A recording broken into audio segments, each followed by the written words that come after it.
In this video, I'm going to tell you about the accessories that I use with my little Sony RX1r Mark II.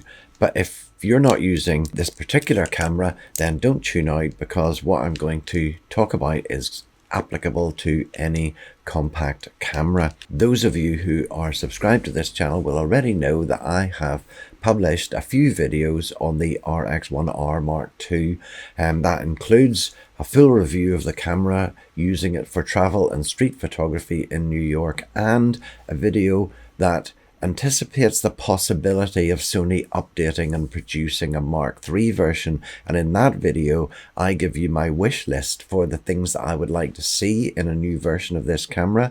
And I also give you my view on some of the things that I think that Sony should not change if they're producing a new version of this camera. But anyway, let's get back into the accessories. And as I say, these are applicable to any compact camera. So first of all, let me talk about this little magnetic filter set from K&F Concept. They are magnetic. I have the little lens cap on here, and that just snaps onto the camera. Just as you can see here, it just immediately clips firmly to the camera. And beneath that, I've got a 49mm UV filter on this. Now, UV doesn't matter to digital cameras because they screen it out anyway, so it's only relevant to film cameras. But the advantage of having this is two things. One is that it will protect the lens, so it is a lens protector if you're dropping this into a bag. And the second thing is, because it's magnetic, it acts as a base for any of the other components of this system. The components of this system are, I have an ND8, which is a neutral density filter. It is a 3-stop filter, so that would be a 2, 4, 8. Is basically gives you an extra 3 stops of exposure that maybe allow you to blur something if you need a slow shutter speed. And I also have in the same system an ND64, and an ND64 is a 6-stop filter. You could actually, if you want to, add the two of them together, because these filters all stack, and that will give you the 6 stops plus the 3 stops, which is 9 stops, which would allow you to do a really long exposure if you need to do that, maybe to smooth out water, something of that order. And I also have a circular polarizer filter. And the useful thing about that is you can use a circular polarizer either to darken the sky a little bit, or to remove or accentuate reflections, as it works with a polarizing technique. So those are the filters that I use with this. The circular polarizer and the two ND filters came together as a package, and they came in this neat little case which holds them all securely for me and just fits into my bag fairly simply. So that really is the K&F Concept thing. It's just so incredibly easy to use, and I thoroughly recommend it. It's not expensive. I'll put a link down in the description as to where you can buy this online. The next thing that I want to cover is the smallest tripod you have ever seen. It's called the Manfrotto Pocket, and it comes in this little bag.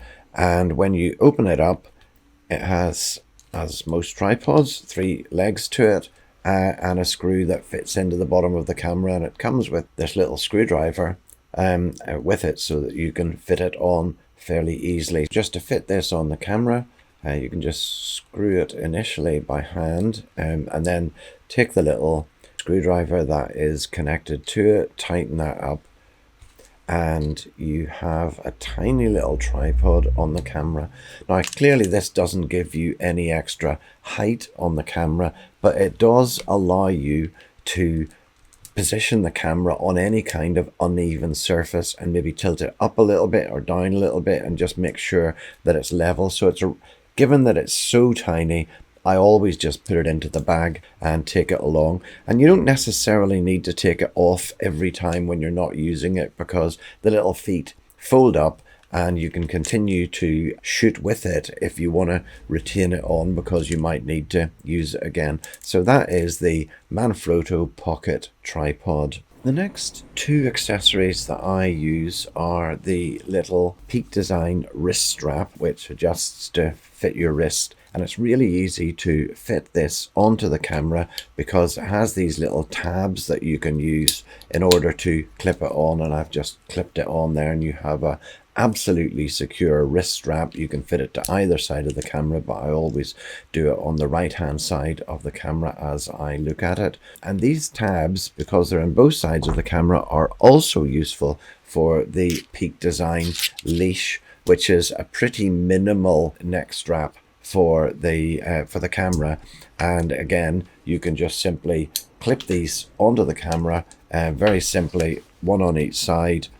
Let me just do this one, and you then have a neck strap to hold the camera. I find that incredibly useful. You can just wrap them up and put them in the bag when you're not using them. That's the Peak Design system for just clipping on the wrist strap or the leash, whatever it is that you need on that particular occasion. The next two accessories are relevant in particular to the little RX1r, and one is that I quite like this thumb grip. This one came with the camera. I bought my camera second hand, and this one came with it, and it just fits into the hot shoe nice and firmly, and you've got a thumb grip that you can use, and it just secures the camera a little bit better, and I just like the feel of it. So that's the little thumb grip that's here on the camera. You can get those for all sorts of cameras. I've seen them on the Fujifilm X100 Mark VI and various other cameras. So that's the thumb grip.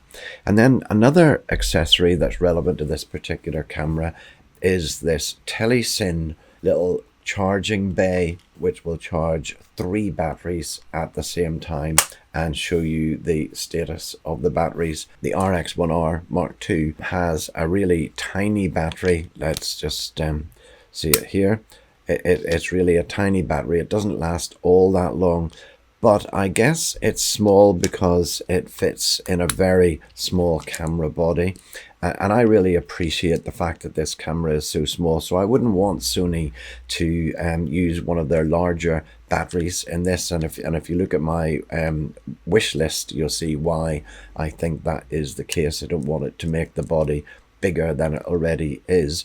But the problem then is that the battery doesn't have a very big capacity, and so you may need to carry some spares. And what easier way to do it than in this little bay that you can just drop into your bag or into your pocket, and it holds 3 extra batteries for you to take on your trip, and you can charge all 3 at the one time, which is incredibly convenient. And the final accessory that I want to mention is a strange one. It is this cloth, but it's not just any cloth. It tends to grip onto itself. So if you fold it over, it will grip on. And the advantage of it is that you can set your camera in it, and you can fold it over the camera, and it kind of grips on, and then you can take the sides and fold them up to the top.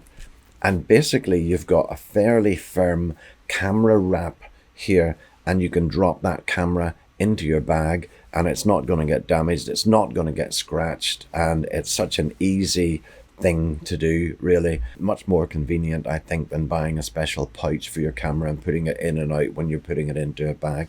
So when you want to use it again, you can just unwrap the cloth and take your camera out and you're good to go. So I find that PGYTECH cloth really useful for carrying and protecting my camera. Basically, my camera's pretty secure. A little camera like this, you can take it with you every day on whatever travel or street shoot that you're going on.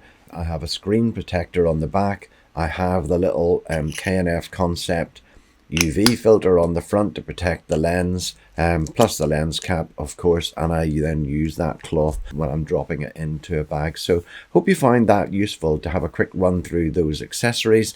And if you want to follow on more videos about street photography, travel photography, compact cameras, or professional equipment, then subscribe to the Video Darkroom, and I'll look forward to seeing you in the next one.